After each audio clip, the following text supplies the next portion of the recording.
Foreign criminals will be sent packing quickly from Canada under new legislation announced today by Immigration Minister Jason Kenney. Kenney's move means that non-citizens will no longer be able to spend years appealing their deportation orders from Canada. For details on this policy, the Immigration Minister joins me now from the foyer of the House of Commons. Minister Kenney, thank you for joining us. Good to be here, David. Thank you. Let me ask you about this stuff. Let me ask you how the details are going to work. How are we going to get these people out of the country quicker? Well, David, the problem is that we have a lengthy appeals process available to a lot of the foreign criminals who get convicted of a serious crime, that is to say a sentence of 6 months or more. And some of these foreign criminals have managed to use the appeals process on their removal order, their deportation order, to delay deportation for several years, sometimes more than a decade. And we're aware of dozens of cases at least where these convicted foreign criminals have, while delaying their deportation, gone on to commit sometimes even more serious and violent offenses in Canada. The worst case I can think of was that of Clinton Gale in Toronto.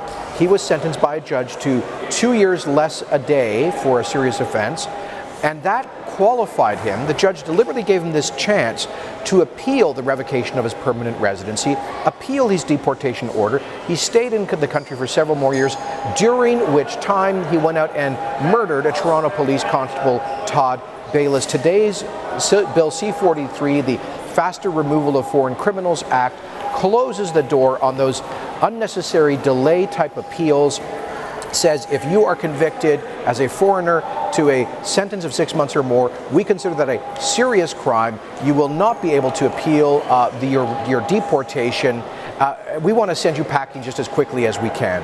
It's been my sense that you at times have come into conflict, shall we say, with some of the country's judges, that you've been critical of the way they've interpreted some of our immigration laws. Does your legislation essentially remove some of that judicial discretion that has allowed some of these folks to stick around our country forever and ever? Well, it's funny you should say that, because about a little over a year ago, I gave a major speech at the law faculty of the University of Western Ontario. I remember it well. Where I got a lot of criticism for talking about this problem, where, amongst other things, judges were explicitly giving foreign criminals a one-day discount on they might have normally given them 3 years or 4 years, but they were giving them 2 years less a day in their sentence, precisely, explicitly, so they could access the appeal on their deportation. And I just said, look, foreign criminals should get the sentence that they deserve for the crime, and we should not be giving them special consideration to delay their deportation. So this is one way I'm fixing the problem.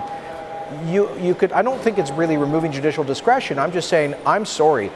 You get a 6-month sentence, basically, we're going to commence deportation proceedings against you.